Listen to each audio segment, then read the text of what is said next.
하나님 말씀 보겠습니다. 시편 16편 8절부터 11절 말씀입니다. 시편 16편 8절부터 11절까지 다 같이 읽습니다.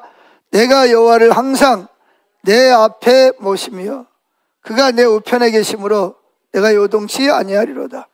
이러므로 내 마음이 기쁘고 내 영도 즐거워하며 내 육체도 안전히 거하리니 이는 내 영혼을 음부에 버리지 아니하시며 주의 거룩한 자로 썩지 않게 하실 것임이니이다. 주께서 생명의 길로 내게 보이시리니 주의 앞에는 기쁨이 충만하고 주의 우편에는 영원한 즐거움이 있나이다. 아멘. 자, 오늘 말씀의 제목은 하나님을 항상 내 앞에 모신 분. 자, 다윗은 눈을 뜨면 항상 누가 있었죠? 누가 계셨어요? 하나님이 계셨습니다. 그래서 여기 1절에 보면, 자 8절에 보면 내가 여호와를 항상 내 앞에 모셨다 이렇게 말하고 있습니다. 그러니까 다윗은 눈을 뜨면 항상 누가 앞에 계셨어요? 하나님이 앞에 계셨어요. 여러분들은 눈을 뜨면 누가 계시나요? 할렐루야. 하나님이 계시면 정말 가장 큰 축복된 사람입니다. 자, 제가 오늘 설교를 하려고 하는 내용은 이 책에 나와 있는 내용을 좀 소개하려고 합니다. 보이세요? 이게 무슨 내용 책인지? 잘 안 보이죠? 하나님과 동행 연습, 프랭크 루박의 1분 게임. 여러분 게임 좋아하세요? 게임 안 좋아해요? 왜? 뭐 게임이라 그러니까 뭐 무슨 뭐 돈 걸고 하는 그런 거 말고 본인의 삶을 취미생활 하기 위해서 하는 거 아니에요? 몰라요? 프랭크 루박 선교사님이 쓴 책인데 제목이 뭐냐? 1분 게임이에요. 게임. 요즘 뭐 젊은이들은 게임을 좋아하고 저도 바둑도 두고 때로는 뭐예요? 장기도 두고 게임도 해보고 그러는데 그게 다 뭐냐? 그게 다 게임이에요. 게임하는 이유는 뭐죠? 장기 두는 이유가 뭐예요? 이기려고 그러는 거죠. 지려고 장기 두는 사람 있어요? 저도 장기 두는 데 갔다가 훈수 들다가 장기알로 얻어맞아 보기도 하고 지금 져가지고 화가 잔뜩 나는데 여기다가 놓으시라고 그랬더니 장기알을 들어가지고 누구 놀리고 있어. 그래서 지면 뭐예요? 지면 열받습니다. 뭐든지 게임은 지면 열받아요. 제가 체육공원에 가면 한 분이 있어요. 그분은 게임을 하러 가는데 어디로 가냐? 과천으로 갑니다. 과천하면 생각나는 게 뭐예요? 경마장에. 그분은 경마장에 갑니다. 금요일날, 토요일날, 주일날. 그래, 토요일날은 안 나와요. 저 이제 토요일날 운동하러 가도. 그래, 이제 그 다음날 월요일날 만나가지고 어디 갔다 왔냐 그랬더니 자기는 금, 토일이면 반드시 경마장에 가서 그 경마표를 사가지고 그것도 게임이야.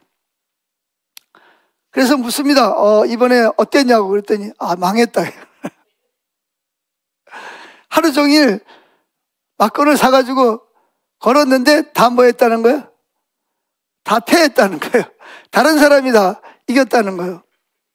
그런데 왜 가냐 그랬더니 그거 안 하면 재미가 없는데 뭐 재미있는 게 없는데 그럼 뭘 하냐.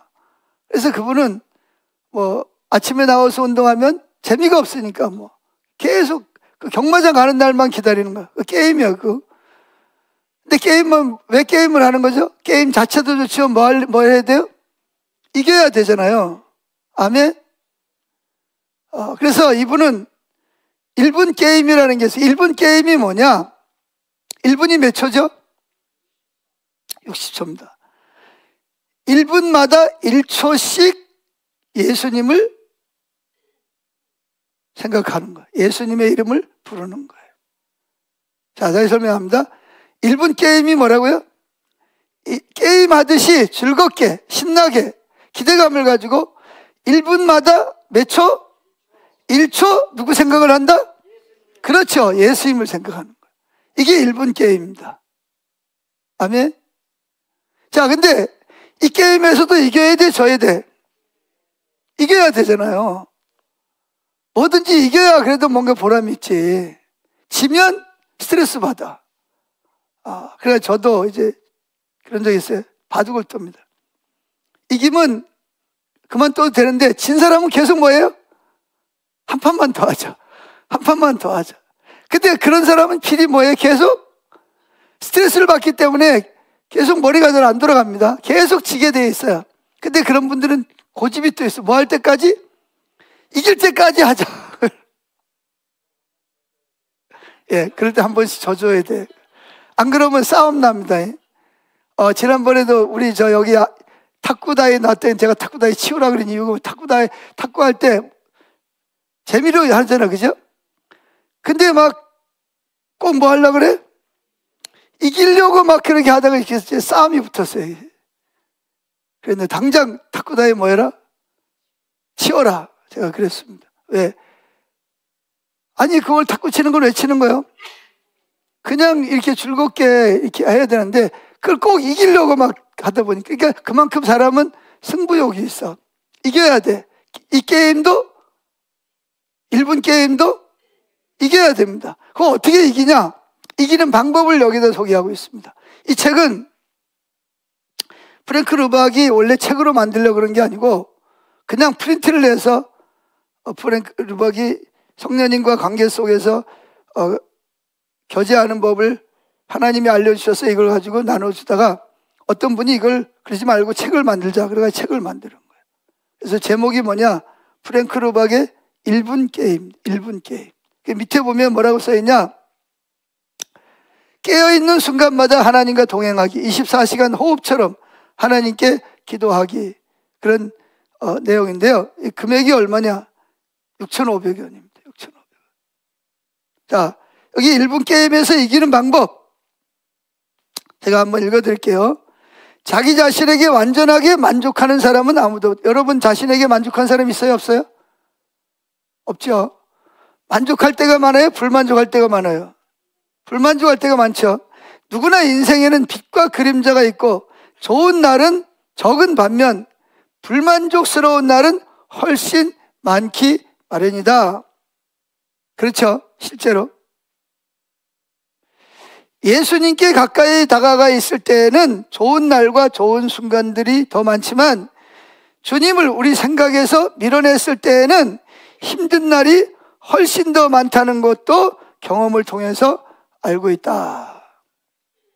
그렇다면 지속적으로 삶의 질을 높일 수 있는 방법은, 삶의 질이 높아지는 게 뭐예요? 보람을 느끼고 살맛이 나고 기쁘고 감사하고 감격하고 신나고 그런 삶을 사는 방법은 우리가 모든 말과 행동에 주님을 초대하는 것밖에 없다는 사실이 분명해진다.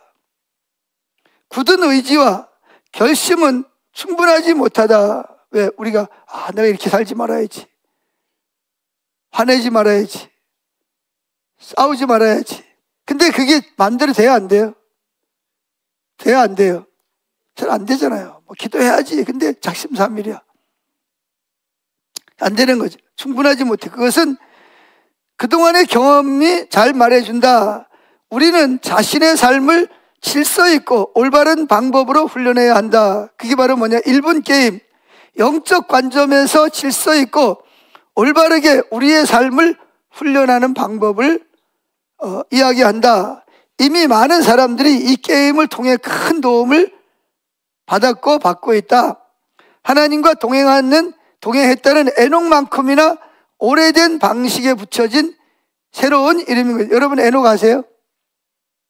창세기 6장에 나오는 에녹은 몇 년 동안 하나님과 동행했죠? 300년 동안 하나님. 그래서 에녹서라는 그 성경은 아닌데 에녹서라는 의경을 보면 에녹이 얼마나 정말 놀라운 삶을 살았는지 몰라요. 천사들이 막 눈에 보이고, 하나님의 능력이 막 나타나고, 본인이 막 천국을 막 왔다 갔다 하면서 정말 신나는 삶을 살았다. 그리고 그런 300년 후에 어떻게 살아? 그는 뭐 그렇다고 해서 뭐 직장 생활도 안 하고 뭐 가정도 결혼도 안 하고 그런 게 아니에요. 결혼해가지고 자녀도 낳고 또 뭐 했어요? 직장 생활도 하고 우리가 하는 거 다 한 거예요. 오늘날로 말하면 교회 생활도 하고. 그랬는데 그런 몇 년 동안 300년 동안 하나님과 동행하다가 심지어는 뭐 하지 않고 죽음을 보지 않고 하나님이 그를 어디로 데려가셨다? 살아있는 채로, 육신적으로 살아있는 채로 그를 천국으로 데려간 사람이에요. 얼마나 신났겠어요. 자, 계속 있습니다. 이것은 대부분의 사람들이 알고 있지만 대부분의 사람들이 실천하지 않는 그런 삶의 방식이기도 하다. 핵심은 뭐죠? 핵심은 뭐예요? 실천하는 거예요. 1분 게임을 해야 되는데 그래야 승리하는데 아예 하지도 않으니까. 어떤 이들은 이것이 로렌스 형제의 하나님의 임재 연습에 대한 새로운 형태의 연습이라는 걸 즉각 알아챌 것이다. 내가 무엇을 게임이라고 부르는 이유는 매우 유쾌하고 신나는 영성 훈련이 될 것이다. 그러니까 신앙생활 하는 것이 신나야 오래 가잖아. 그죠? 하는 게 힘들고 계속 어렵고 그러면 어떻게 돼요? 오래 못 가잖아요. 신나야 된다는 거죠. 기뻐해야 되는 거예요. 그러나 또한 이것이 단순히 게임 이상의 것임을 알게 되는데 그리 오래 걸리지 않을 것이다. 처음에는 이게 게임을 하게 되면 1분마다 1초씩 예수님을 생각하게 되면 처음에는 아름다운 정원을 걷는 것처럼 보이다가 다음 순간에는 그 정원이 하나님 나라로 확장되고 나중에는 새로운 세계를 탐구하게 된다는 걸 깨닫게 될 것이다. 시적으로 들릴지 모르지만 그동안의 경험으로 보건대 이것은 결코 과장이 아니다. 수많은 사람이 이걸 실제로 경험하고 있다는 거예요. 실천하는 사람들만. 어떤 사람들은 이 책을 읽고 1분 게임을 한 이후 어두운 감옥에서 나와 비로소 사람답게 살게 되었다고 말하기도 했다. 그러니까 1분 게임을 하기 전에는 자기 삶이 정말 지옥과 같고 감옥에 갇힌 것 같았는데 1분 게임을 하면서 그 감옥에서 나와서 비로소 사람답게 살게 되었다. 그런 간증입니다. 여전히 같은 세계를 보고 있는데도 예전과 똑같지 않은 이유는 그 세계가 새롭고 황홀한 색채를 띠고 있으며 훨씬 더 깊은 의미를 지니고 있기 때문이다. 놀랍다는 거죠. 감사하게도 영적이고도 즐거운 탐험을 누구에게나 무료. 가난한 사람에게도 무료, 부자에게도 무료, 못 배운 사람에게도 무료, 배운 사람에게도 무료, 과거가 악한 사람도 무료, 좋은 사람도 무료, 유명한 사람도 무료. 상관없어요. 다 무료예요. 무료. 주님 그러잖아요. 요한계시록 22장 17절에 오라. 누구든지 다 오라는 거예요. 과거가 있던 어떤 다 내게로 오라는 거죠. 세상에서 가장 귀한 것을 누구나 가질 수 있는 것이다. 1분 게임 역시 다른 습관들을 형성할 때처럼 쉽기도 하고 어렵기도 하다. 지금까지 당신은 일주일에 몇 초 혹은 몇 분 정도만 하나님을 생각했을 것이다. 그리고 나머지 시간에는 하나님에 대한 생각은 전혀 하지 않았을지도 모른다. 그러나 이제는 로렌스 형제처럼 깨어있는 시각에 각 분마다 하나님에 대한 생각을 하려고 노력해야 한다. 이런 식으로 급작스럽게 습관을 변화시키려면 처음에는 많은 노력이 필요한 것이다. 그 중에는 어떤 사람들 중에는 1분 게임에서 승리하기 위해서 예수님의 그림을 모아가지고 자기가 오래 머무는 곳에다가 예수님의 사진을 그 성화를 갖다가 앞에다 놓았다는 거죠. 그래서 도움을 받다는 사람도 있다. 예수님을 최고로 온화하고 다정하게 표현한 작은 그림들을 수집하는 것도 하나의 즐거운 취미가 될 수 있을 것이다. 그 그림들을 쳐다보는 순간 나만의 성전에 세워질 테니까 말이다. 이렇게. 그 성전에서 1분 게임에서 이기는 비결이 뭐냐? 뭐죠? 실천하는 거예요. 실천하는 거. 자, 정리해 봅시다. 1분 게임이 뭐라고요? 아니, 1분 게임의 의미가 뭐냐고. 1분마다 1초씩 누구를 생각한다? 예수. 그러면 1시간이 몇 분이에요? 60분이죠? 60분이면 1시간에 몇 번 예수님을 생각하는 거예요? 잘하세요. 계산을 잘해야 돼. 자, 1분에 1초씩 10분이면 몇 번? 10번. 1시간이면? 그렇죠. 60번. 우리 어르신이 수학을 잘하시네. 예. 그러니까 1시간에 몇 번 예수님 생각하는 거예요? 60번. 그러면 우리가 만약에 10시간 깨어있다고 합시다. 10시간 몇 번? 600번을 누굴 생각하는 거예요? 예수님을 생각한다고 생각해 보세요.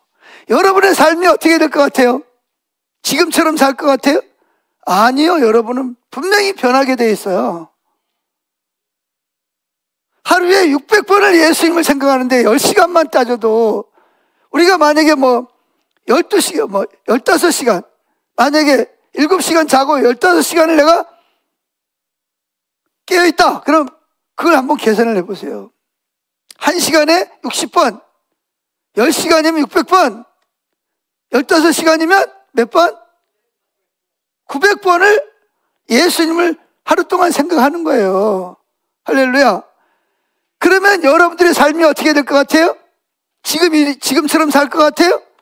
아니요. 여러분들은요, 놀랍게 변화가 될 겁니다. 할렐루야. 근데 문제는 뭐죠? 이거를 실천을 해야 돼. 자, 소금이 가마솥에 백숙을 끓이고 있어. 근데 소금이 옆에서, 그럼 저기 소금이 있구나. 그럼 짜져요? 맛이 들어요? 그럼 뭐 해야 돼요? 부뚜막에 있는 소금도 집어서 넣어야 짠 거예요. 할렐루야. 마찬가지예요. 1분 게임도 여러분들이 실제로 해야만 여러분들에게 뭐가 오는 거예요? 이기고 거기에 대한 혜택은 돈으로 환산할 수 없을 만큼 여러분에게 뭐예요? 유익해지는 거예요. 그런데 아무리 배워도 실천을 안 하면 허당이에요. 허당. 꽝이요, 꽝. 자, 그래서 오늘 말씀의 제목이 뭐라고요? 하나님을 항상 내 앞에 모신 사람이 있었어요. 눈만 뜨면, 여러분 오늘 아침에 눈을 뜨자마자 누가 보였어요? 하나님이 보였어요? 아니면 자, 아침에 눈을 뜨자마자 누구부터 생각해요? 성령님. 성령님을 인정해야 되니까. 할렐루야. 근데 그분이 육신의 눈에 보여요? 안 보여요? 안 보이죠. 근데 그분은 분명히 예수 믿는 사람 앞에 계세요? 안 계세요? 계시잖아요. 그러니까 손으로 만지켜지지 않고 눈으로 안 보여도 영의 눈으로 여기 계신다고 믿고, 성령님, 저는 성령님을 환영합니다. 성령님 필요합니다. 오늘 내 삶을 성령님 들어오셔서 간섭해 주시고 주장해 주세요. 그리고 뭐예요? 1분마다 몇 초씩? 1초씩 게임을 하는 거예요. 게임을. 하루하루가 게임이에요. 게임하는 거 즐겁잖아요. 아멘. 저도 이렇게 바둑도 더 보고 또 장기도 더 보고 해보면 그거 할 동안에는 모든 게 다 뭐예요? 다 잊어버리잖아요. 오직 거기만 막 집중해가지고 왜 이겨야 되니까 이겨야 되기 때문에 거기만 막 집중을 하는 거예요. 누가 불러도 그냥 가만히 있으라고. 왜? 이겨야 되니까. 할렐루야. 그렇게 우리가 실천을 해보자는 거죠. 그래서 도움이 되는 게 뭐라고요? 1분 게임이라는 이 책을 사서 읽으시라는 거예요. 그래서 여기 보면 이 게임을 한 결과가 뭐냐? 이긴다는 것의 의미, 1분 게임에서 이긴다는 것은 무슨 의미인가? 당신이 다음과 같은 일들을 한다면 이기는 것이다. 기도한다. 하나님을 생각한다. 찬양을 흥얼대거나 노래한다. 하나님에 대한 이야기를 글로 적는다. 그럼 여러분들은 뭐 했다는 거다? 이기고 있다는 거예요. 어떤 종류의 어려움이건 기도하면서 헤쳐나가려고 했음. 6번째, 하나님의 임재를 의식하면서 일함. 하나님과 조용히 속삭임. 하나님이 자신을 품어주시는 느낌을 가짐. 예수님에 대한 그림이나 상징을 바라봄. 이게 몇 가지로 나와 있냐? 17가지라는 거죠. 이긴 결과.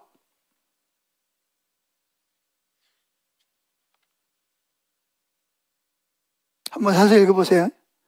여러분이 사생다고 해서 저한테 이론도 안 오니까 여러분의 유익을 위해서 하는 거니까. 아멘? 그럼 어떻게 사냐? 뭐 개인이 사도 되고 이미 산 분들도 있더라고요. 저 뒤에 가면 이름 쓰는 데가 있습니다. 거기 쓰시면 이걸 사서 교회에서 갖다 놓고 이름을 붙여 놓으면 여러분들이 뭐 하시면 돼요? 사서 가져가시면 됩니다. 할렐루야. 자, 그래서 오늘 제목이 항상 하나님을 어디에 모셨다? 내 앞에 모셨다라고 고백하는 사람이 있어요. 야, 난 정말 제일 부러워. 그래서 감사한 것은 이 1분 게임이라는 이 책이 제가 4년 동안 기도한 응답이라고 저는 받아들입니다. 제가 4년 전부터 뭘 생각했냐? 깨어있는 순간 24시간 동안 누구를 생각하려고? 주님하고 동행하려고 기도를 했어요. 근데 잘 안 되더라고. 어떤 때는 되다가 어떤 때는 안 되다가. 그래서 영성일기를 지금도 쓰고 있는데 왜 이렇게 안 되는 거지? 그런데 이 1분 게임이라는 책이 딱 나타난 거예요. 저는 생각하기를 뭐라고 생각하냐? 이 1분 게임 책이 하나님의 저에게 주시는 기도 응답이라고 생각을 합니다. 제가 읽어보니까 훨씬 더 주님을 내 앞에 모시는 것이 뭐예요? 쉬워진 거예요. 아멘. 저는 어떤 누가 뭐 수십억을 주거나 뭐 제 세계에 제일 큰 교회를 해주는 것보다 저에게 가장 행복한 점이 뭐겠어요? 다윗처럼 늘 누가 예수님이 내 앞에 계시는 것을 보고 그분과 함께 동행할 수 있다면 그보다 더 즐겁고 행복한 것은 없다고 저는 믿기 때문입니다. 아멘. 자, 그래서 이 책에서 제일 앞장에서 말하는 게 뭐냐면 그리스도만이 세상의 유일한 희망이다. 누가? 그리스도만이 유일한 희망이에요. 뭐 과학도 아니고 로봇도 아니고 AI도 아니고 뭐 경제 활동도 아니고 정말 우리가 기다리고 우리에게 희망이 되는 것이 누구다? 예수 그리스도가 우리 온 인류에게 희망입니다. 그래서 한 저명한 과학자가 이렇게 말을 했어요. 이분이 과학자입니다. 뭐라고 말했냐? 모든 헛된 노력의 환상에 젖었던 우리는 이제야 인류에게 남겨진 유일한 희망이 생겼는데 그 희망이 뭐라고요? 그리스도처럼 되는 것이라는 사실을 깨닫게 되었다. 누구처럼 사는 게 인류의 희망이라고요? 그리스도, 예수 그리스도처럼 사는 것이 인류에게 가장 유일한 희망, 다른 희망이 없다는 거예요. 여러분도 마찬가지예요. 우리나라가 지금도 경제 발전을 이뤘다 그러는데 나름대로 내적인 갈등, 또 한쪽에서는 또 자살, 또 한쪽에는 또 지금 수많은 3,000명인가 어디 캄보디아에 가서 지금 억류되어 있다 그러고 억대 연봉을 받는 사람들은 늘어나는 반면에 노후 자금이 없어가지고 7, 80달 돼가지고도 일을 하지 않으면 안 되는 사람이 있는 이 세상에는 그러니까 뭐예요? 아무리 정치를 잘하고 아무리 과학이 발달을 해도 모든 사람에게 뭘 줄 수 없다? 만족을 줄 수 없다. 근데 만족할 수 있는 길이 딱 하나 있어. 그게 뭐예요? 예수 그리스도처럼 사는 거예요. 예수를 닮아가는 겁니다. 할렐루야. 이 말은 수많은 교육자, 정치학자, 철학자들이 널리 화제되고 인정할 수밖에 없는 입니다. 자, 우리가 살아가는 데 있어서 문제가 많아요, 없어요? 행복할 때가 많아요? 힘들 때가 많아요? 왜 힘들 때가 많아요? 왜 예수 믿는데 행복할 때보다 불행할 때가 더 많냐고요? 이유가 뭐예요? 이유가 뭘까요? 생각의 차이? 그럼 행복한다 그러면 행복해집니까? 그건 자기 체면이라는 거예요. 심리학적으로 자기 체면. 자기가 자기한테 체면을. 근데 그게 오래 안 가죠. 현실을 보면 눈 감았을 때는 그런데 눈 뜨고 보면 환경이 나를 그냥 안 두죠. 그래서 왜 우리가 이렇게 행복할 때보다는 불행할 때가 더 많고 성취감보다는 좌절할 때가 더 많고 왜 기쁠 때보다는 기분 나쁠 때가 더 많냐는 거예요. 이유가 뭐냐는 거죠. 특별히 우리 예수 믿는 사람들은 왜 우리 예수 믿는데 그러냐는 거예요. 그 이유는 간단합니다.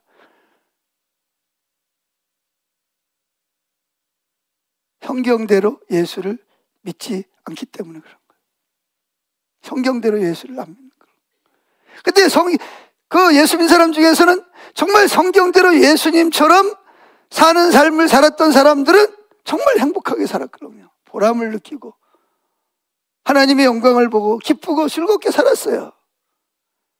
비록 내가 이 땅에 살지만 육신을 입고 살지만 마치 천국에 들어가서 사는 것처럼 하루하루 삶이 기대감이 있고 희망이 있고 즐겁고 보람이 있었다는 거예요. 아멘. 자, 그래서 이제 미국 교회의 이야기를 잠깐 하겠습니다.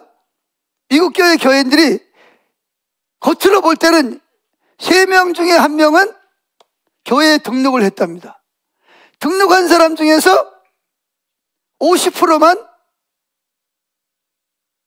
교회 나가는 사람이고 그 중에서도 또 50%만 매주일 교회 나간다고 합니다. 그런데 미국 목사님들이 주일날 미국 교회는 뭐 새벽 예배 뭐 그런 게 없어요. 수요 예배 그런 게 없어요. 그냥 주일 낮 예배만 드리거든요. 물론 셀 예배 뭐 더 우리보다 더 열심히 드리는 데도 있어요. 뭐 그런데 대부분이 미국 교회는 일주일에 소위 말하는 대예배 한 번 드리면 끝나요. 그리고 밥도 안 줘요. 그냥 다 알아서 밥 사 먹고 가야 돼. 한국 교회가 참 좋은 거요. 예배 끝나면 밥 주지, 예? 떡 주지 뭐. 그런데 제가 말씀드린 것은 미국 교회 목사님들이 4번 설교하는데 한 번 설교할 때 제일 길게 하는 사람이 설교를 30분 한다고 합니다. 30분. 저는 1시간 하는데 30분 하는데 근데 그 30분 하는데 4번 중에서 미국 목사님들이 통계를 내보니까 예수님에 대한 설교를 하는 4번 중에 예수님에 대한 설교를 하는 것이 4번 중에 한 번만 예수님에 대한 설교를 한다는 거예요. 그럼 한 달에 몇 번 예수님에 대한 이야기를 듣는 거예요?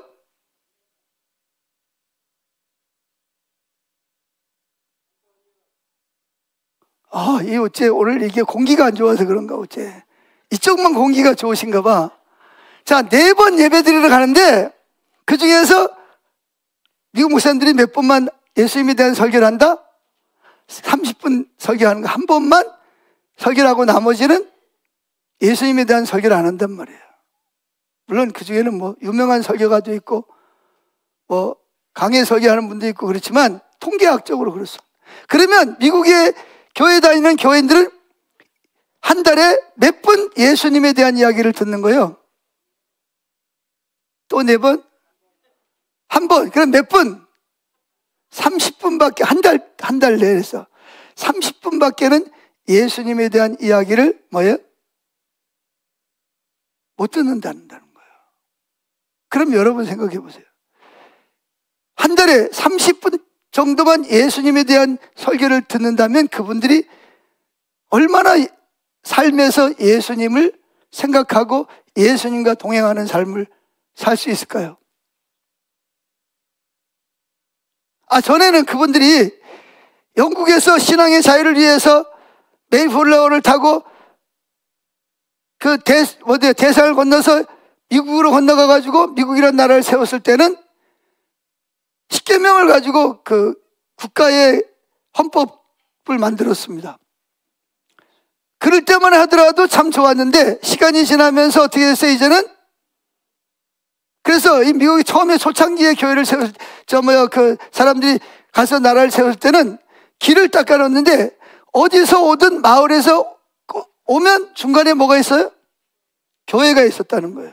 교회 중심인 나라였어요. 근데 지금은 한 달에 30분 정도도 예수님에 대한 이야기를 듣기 어려운 나라가 돼버려요. 그러니까 그 나라가 어떻게 자신들을 변화시키고 어떻게 세계를 품을 수 있는 나라가 될 수 있냐는 거죠.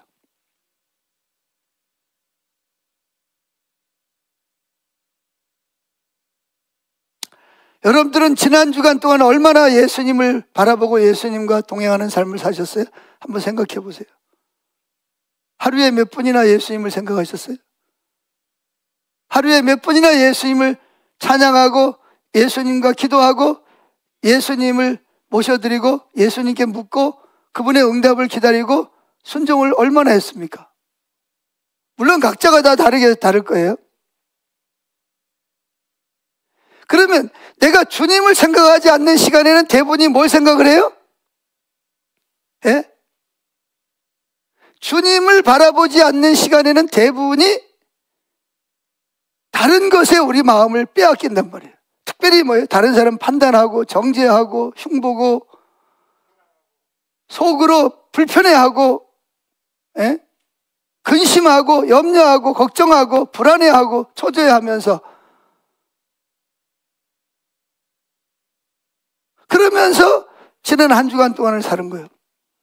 만약에 그러나 여러분들이 1분 게임 하듯이 1분마다 1초씩만이라도 예수님을 바라보고 예수님께 묻고 돈을 쓰기 전에도 예수님 이 돈을 이렇게 쓰는 것이 하나님이 원하시는 건지, 내가 이 사람을 만나는 것이 하나님 기뻐하는 건지, 내가 이것을 음식을 먹는 것이 하나님이 어떻게 생각하시는지, 그렇게 주님과 여러분들이 1분 게임을 하듯이 예수님과 동행하는 삶을 살았더라면 여러분의 일주일은 가치 있고 행복하고 복된 일주일이 됐을 겁니다. 근데 주님을 모시고 주님과 동행하는 삶을 살 때 저도 그렇거든요. 저도 막 어떤 데는 막 저도 화낼까요, 안 될까요? 막 속에서 막 화가 막 올라옵니다. 막 이런 판단이 되면 저 사람 저거 왜 저러는 거야, 막. 그러는데 그때 주님을 생각하지 않으면 어디까지 가요? 갈 때까지 갑니다. 싸우러 갑니다. 그런데 그때 막 화가 나 올라올 때 누구를 바라보죠?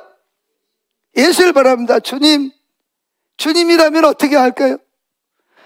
주님이 내 입장이라면 주님 어떻게 하시겠어요? 그러면서 주님을 생각하면 갑자기 막 화가 막 올라와가지고 얼굴이 시뻘개가지고 울그락불그 하던 그 내 마음을 괴롭히던 마음이 마치 안개를 바람이 불면 어떻게 돼요? 안개가 싹 거치듯이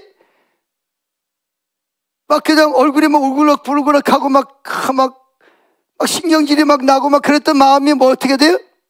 싹 가시면서 무슨 마음이 들어요? 편안한 마음이 들면서 저 사람이 얼마나 힘들었으면, 아까는 무슨 생각, 똑같은 환경인데 어떻게 그럴 수가 있어 막 그랬는데 예수님 생각을 하니까 무슨 마음이 들어와요? 저 사람이 얼마나 힘들었으면 저렇게 할까. 아니 똑같은 환경을 똑같은 사람을 바라보는데 왜 아까는 막 그냥 뭐 저런 인간이 있어 막 그러다가 왜 갑자기 뭐예요? 얼마나 힘들었으면 저럴까. 이런 생각이 왜 드는 거예요? 누구 때문에? 그렇죠. 이는 또 다 잘하시네. 예? 그러면 화가 났다가도 스트레스 받을 일이 생겨도 오래 가겠어요? 금방 가시겠어요? 금방 가시죠. 자, 이거 한 가지만 봐도 예수님을 생각하는 것이 저와 여러분의 삶에 행복을 가져다 주는 거예요? 불행을 가져다 주는 거예요? 행복을 가져다 주잖아요. 부부지간에도 딱 회사에서 들어왔다, 아니면 딱 들어왔다, 근데 상대방이 내가 원치 않는 일을 하고 있다, 그럼 바로 뭐가 되지? 우리는 바로 판단이 되잖아요. 저 인간 왜 저러고 있는 거야? 왜 이걸 안 해놓은 거야? 당장 판단이 돼야 안 돼요? 판단이 되면서 내 마음에 뭐가 올라와요? 우라통이 막 치밀어 올라오는 거죠. 그럼 계속 가다 보면 뭐예요? 또 한바탕 하지요. 그런데 그때 누굴 생각해요? 예수님 이름을 부르면서 예수님을 생각하면 예수님이 계속 우리가 화를 내는 걸 원할까요? 아니면 원하지 않을까요? 그럼 어떻게 돼요? 내 마음에 화가 났던 판단하고 정죄하던 마음이 뭘 싹 가시고 그 대신 뭘로 생겨요? 왜 그랬는지 물어봐야 되겠다. 왜 이거 해야 되는데 안 했어?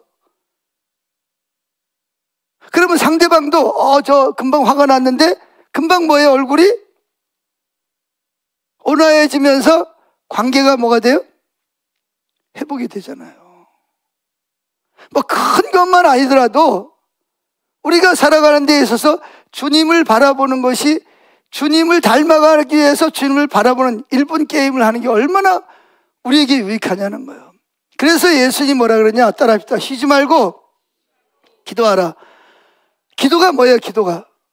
기도는 대화하는 거잖아요. 교제하는 거잖아요. 아멘. 근데 쉬지 말고라는 말은 뭐예요?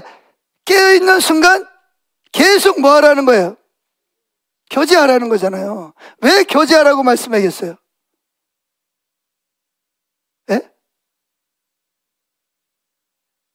그렇죠. 교제하면 다른 것에 마음을 빼앗기는 것이 그만큼 줄어들으니까. 할렐루야. 그리고 뭐 화난다고 해서 뭐 해결되는 거 있어요? 싸운다고 해서, 한바탕 한다고 해서 해결돼요? 전에 내 친구는요, 화가 나면요, 시계를 풀어가지고 도로 위에다 올려놓고 그냥 뭐 그럽니다. 저거 또 조금 이따 또 후회할 건데 제가 그러죠. 그런데 이 친구는 그냥 화가 나니까 그 화를 풀어야 되니까 그래 놓고는 내 시계 어디 갔어? 그게 얼마짜린데? 모양은 다르지만 우리가 그렇게 사는 거예요. 그럼 어떻게 해야 우리 삶이 바뀌냐? 성경에 답이 있어요. 고린도후서 3장 18절 읽어봅니다. 시작. 그래서 우리가 수건을 벗은 얼굴로 거울을 보듯이 주님의 영광을 보게 되면 점점 더 영광으로 주님의 모습, 여기 중에 영광으로 누구의 모습을? 주님의 모습을 닮아갑니다. 그랬습니다. 뭐 하면? 수건을 벗은 거울을 보듯이 누구를 보면 자꾸 주님을 생각하고 이름을 부르고 주님을 바라보면 내 마음의 성품이, 말이, 행동이, 능력이, 지혜와 이게 누굴 닮아간다? 예수님을 닮아간다는 거예요. 근데 안 바라봐. 따라합시다. 바라보는 대로 된다. 여러분은 누굴 바라보느냐, 뭘 바라보느냐에 따라서 여러분의 성품이 누굴 닮아가게 돼요? 바라보는 걸 닮아가게 되는 거예요. 그래서 사도 바울은 수건을 벗은 얼굴로 거울을 보는 것 같이 누구를 바라보자? 예수님이 영광이니까 영광을 바라보면 바라보는 만큼 내 안에 계신 성령님이 내 인격을 누구를 닮게 하신다? 예수님의 인격을 닮게 하신다는 거예요. 할렐루야. 자, 그러면 예수님이 여러분을 부르신, 구원하신, 십자가에 죽으시고 부활하신 목적이 뭐예요? 여러분을 부르신 목적이 뭐예요? 여러분 여기 예배드리러 왔는데 왜 하나님이 여러분을 오늘 여기 부르셨다고 생각하세요? 왜 여러분을 많고만한 사람이 날 택하고 나를 부르셨다고 생각하세요? 이유가 뭐예요? 성경에서 답을 찾아보세요. 이유가 뭐예요? 예? 자, 마가복음 3장 여기 보세요. 마가복음 3장 13절 시작. 또 산에 오르사 자기의 원하는 자들을 예수님이 원하는 자들을 부르시는 거예요. 나아온지라 이에 12를 세우셨으니, 잘 보세요. 이는 자기와 함께 있게 하시고, 이게 첫 번째 목적이에요. 뭐라고요? 예수님은 많은 사람들을 예수님 이름으로 불렀는데, 그 부른 목적을 뭐라 그러죠? 자기와 함께 있게 하는 것이 예수님이 12명의 제자를 부르신 목적이고, 70명을 부르신 목적이고, 120명을 부른 목적이고, 저와 여러분을 부른 목적입니다. 여기서 시제를 보면 현재형입니다. 24시간 동안 예수님이 저와 여러분을 부르신 목적은 뭐냐? 나와 함께 눈을 뜨고, 나와 함께 세수하고, 나와 함께 밥 먹고, 나와 함께 일터에 가서 나와 함께 일하고, 나와 함께 쇼핑하고, 나와 함께 스포츠하고, 나와 함께 연속극 보고, 나와 함께 대화하자는 거예요. 그리고 나와 함께 쉬자는 거예요. 그리고 나와 함께 잠들자는 거예요. 그래서 예수님의 제자들이 예수님과 함께 어떻게 했어요? 눈 뜨고 먹고 일하고 대화하고 돈 쓰고 놀고 쉬고 그리고 잤어요. 그러면 제자들이 어떻게 됐을까요? 삶이 처음에 예수님을 따라갔을 때 모습하고 예수님과 함께 먹고 자고 동행하면서 삶이 변했어요? 안 변했어요? 그들이 나는 변해야 돼, 나는 변해야 돼, 그래서 변했나요? 그냥 저절로 변한 거예요. 그럼 우리 삶은 왜 안 변하는 거예요? 아니, 예수 믿은 지 수십 년 됐는데 여전히 파락하고 여전히 다른 사람 욕하고 다른 사람 판단하고 정죄하고. 왜 그러는 거예요? 왜 이렇게 안 변하는 거예요? 그렇죠. 나랑 집회할 때 나랑 같이 가십시다. 이 앞에 앉아가지고 대답하시고. 이유가 뭐냐? 왜 예수님을 믿는데도 예수님의 성품을 안 닮아가는 거예요? 왜 반대로 삐져나가고 왜 그러냐는 거죠. 그거는요, 다른 이유가 없어요. 예수님이 우리를 초청하신, 우리에게 오라! 그런 목적은 예수님과 함께 먹고 마시고 자고 일하고 예수님과 함께 취미생활하고 같이 살자는 거예요. 그러면 내 안에 계신 성령님이 나를 예수님을 모습을 닮아가게 하시겠다는 거잖아요. 아멘. 그리고 두 번째가 뭐냐? 또 보내사 전도도 하시고 귀신도 쫓아내게 하려 하십니다. 전도가 먼저요, 주님과 친밀한 교제가 먼저요. 근데 많은 사람들은요, 이걸 거꾸로 하고 있어요. 당연히 우리는 전도해야 됩니다.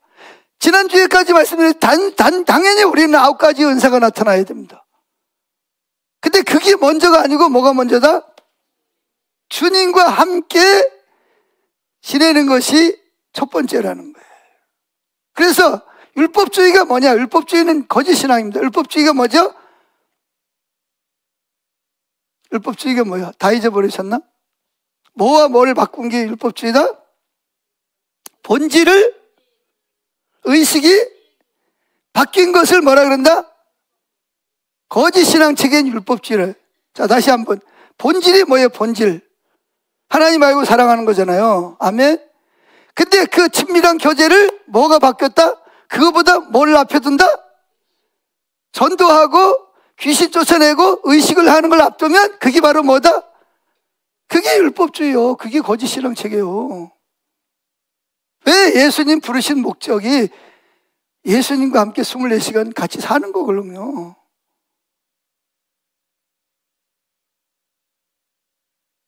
그래서 1분 우리가 그럼 어떻게 해야 되냐?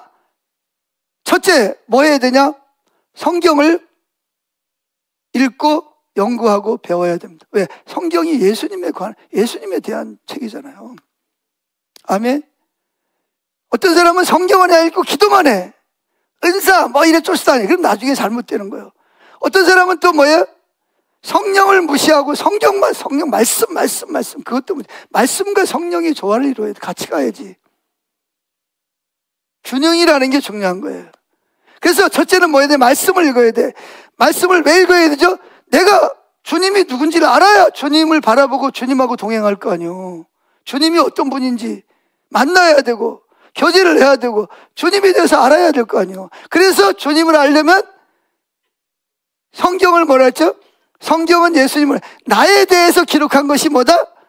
성경이라 그랬잖아요. 그러니까 성경을 읽고 배워야 돼. 성경에 있는 것을 게을리하면 뭐가 안 되냐? 주님을 바라보는 게 안 될 뿐만 아니라 주님을 바라봐도 이상한 쪽으로 신비주의로 빠져버려요. 이단에 빠진단 말이에요. 성경을 모르면. 그래서 우리는 성경을 통해서 뭐 해야 된다? 성경을 공부해야 됩니다. 할렐루야.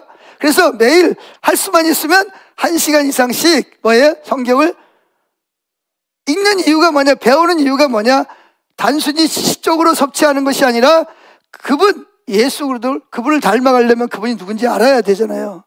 아멘. 그분이 나를 얼마나 사랑하는지, 내가 죄인이었을 때 그분이 나를 위해서 어떻게 십자가에 죽으시고 어떻게 부활하시고 왜 그분을 6월절 어린 양이라 그러는지 이런 걸 다 배워야 될 거 아니에요. 그래서 이따가 궁금하면 물어보세요. 저는 청년 때 물어볼 사람이 별로 없어가지고, 왜냐하면 저를 우리 교회 전도사님이 신학교를 2년제를 나왔는데 그것도 매일 간 것도 아니고 인터넷으로 해가지고 해서 물으면 가끔씩 이상한 대답을 하시길래 그래도 저 그분 2년 나와도 그분 정말 존경했고 그분 정말 잘 섬겼습니다. 무시하지 않았습니다. 그래서 뭘 샀냐? 흑기주석이라는 12권으로 된 주석책을 사가지고 성경 읽다가 궁금하면 그거 찾아가지고 읽어. 주석 찾아가지고 이게 무슨 뜻이지? 무슨 의미지? 물론 주석이 다 해결해 주는 건 아니지만 우리는 성경을 읽어야 됩니다. 주님을 바라보려면. 아멘. 두 번째가 뭐냐? 두 번째는 예수님을 뗄 수 없는 단짝으로 만들어야 됩니다. 자, 오늘 읽은 본문 말씀 16편 8절 시작. 내가 여호와를 항상 내 앞에 모시며 그가 내 우편에 계심으로 내가 요동치 아니하리로다. 그 결과 이러므로 내 마음이 기쁘고 내 영혼도 즐거워하며 내 육체도 안전히 거하리니. 할렐루야. 자, 그러면 다윗은 하루아침에 하나님을 늘 눈만 뜨면 주님을 앞에 계시듯이 주님과 동행하는 삶을 사는 게 하루아침에 된 게 아니에요.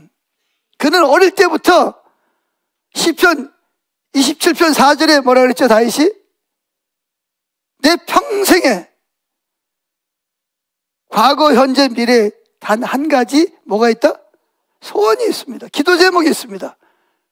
하나님, 제가 한 가지 기도 제목이 있습니다. 그게 뭐냐? 그게 뭐예요? 하나님의 집에 살면서 하나님의 아름다움을 바라보는 것. 뭐 부자가 되는 것도 아니에요. 뭐 출세하는 것도 아니고 왕이 되는 것도 아니에요. 원수를 갚는 것도 아니에요. 공부를 잘하는 것도 아니에요. 물론 그런 마음도 있었겠지만 그런 것들은 다 후순이고, 첫 번째가 뭐냐? 하나님의 아름다움을 24시간 뭐예요? 바라보는 거예요. 할렐루야.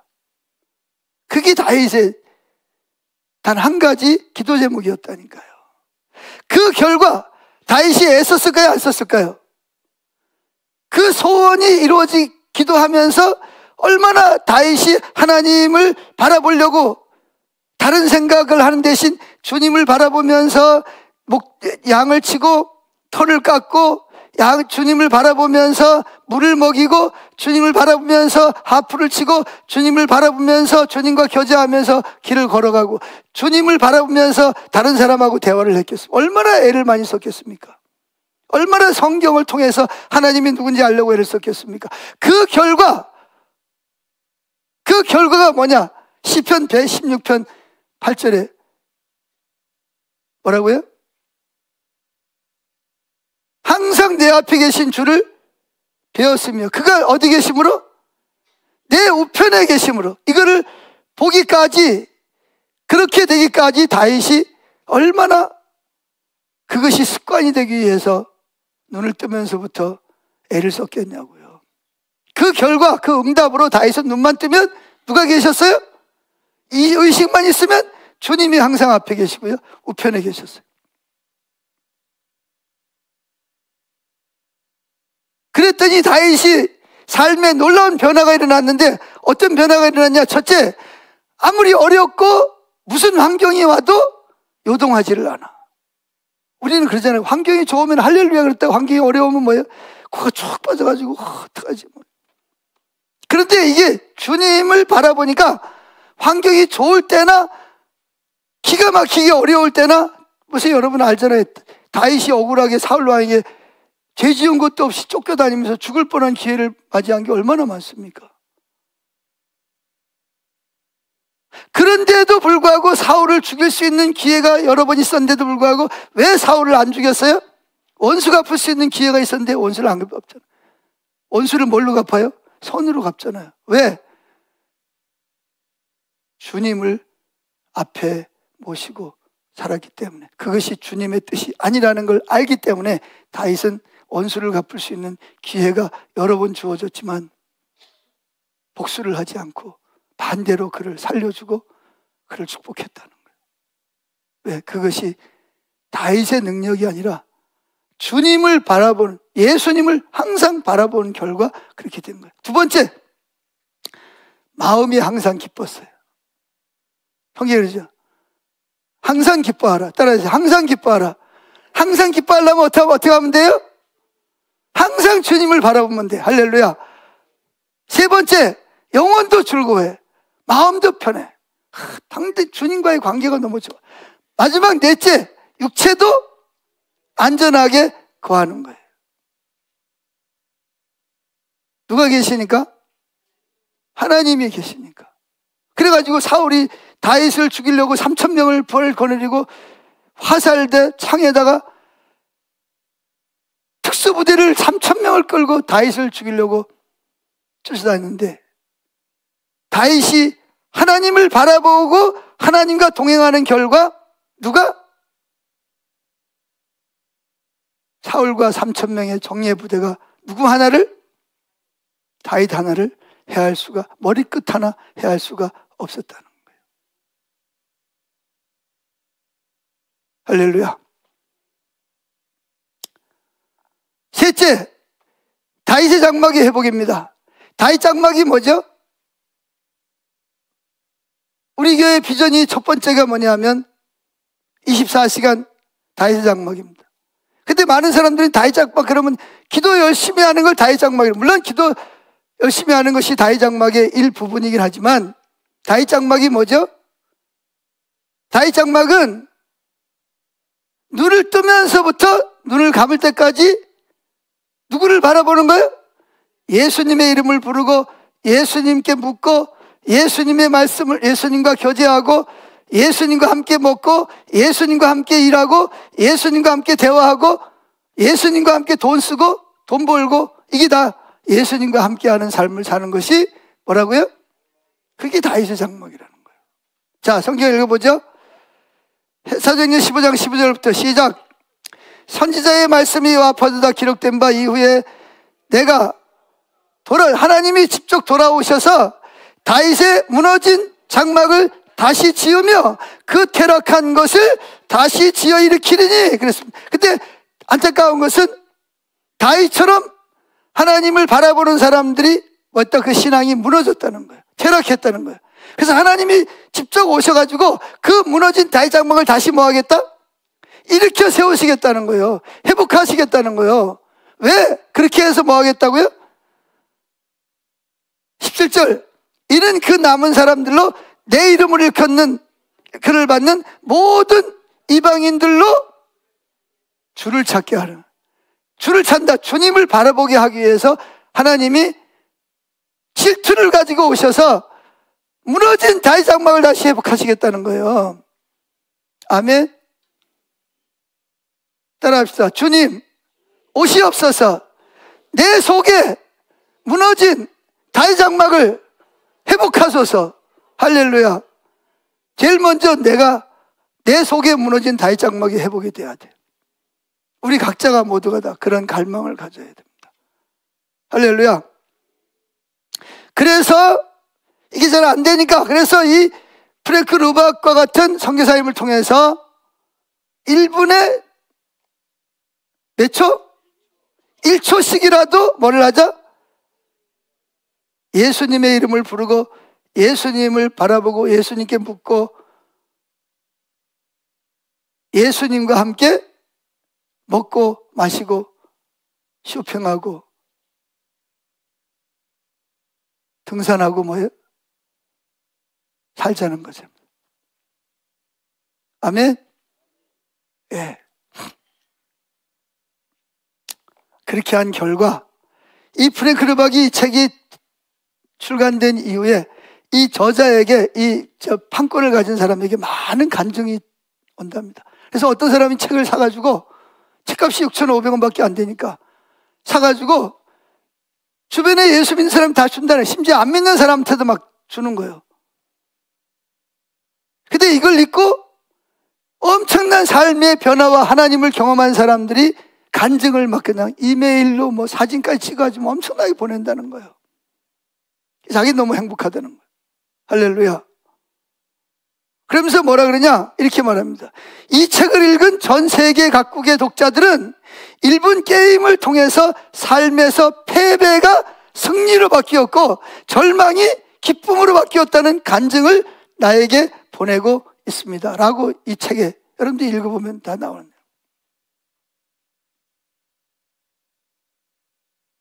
자, 여러분, 오늘부터 만약에 여러분들이 한 달 동안 1분 게임을 한다면 한 달 후에 여러분들이 어떻게 변할 것 같으세요? 여러분들도 놀랄 겁니다. 저도 기대가 됩니다. 내 삶이 한 달 후에 어떻게 변해 있을까? 여러분도 희망을 가지길 축복합니다. 만약에 6개월이 됐다. 1분 게임을 하면서 그럼 아마 엄청 영화스러웠을 것이고, 만약에 1년, 5년, 10년이 됐다. 그럼 여러분들은 에녹처럼 엄청난 영광스러운 삶을 살게 되고 여러분을 통해서 여러분의 자녀들과 여러분 주변에 있는 사람과 일터에서 엄청난 변화를 주도하는 사람이 될 줄로 믿습니다. 근데 어떤 사람은 그러니까 어떻게 일을 하면서 어떻게 주님을 바라보냐? 아니요, 여러분. 훈련이 되면 일하면서 밥 먹으면서 대화하면서도 뭘 할 수 있다? 예수님을 바라보고 예수님을 의식하고 예수님과 교제할 수 있습니다. 그러니까 쉬지 말고 기도하라고 말씀하시죠. 항상 기뻐하라고 말씀하시는 거예요. 할 수 없는데 주님이 하라 그러겠어요? 할 수 있으니까 하라고 말씀하시는 거예요. 아멘. 기도하겠습니다.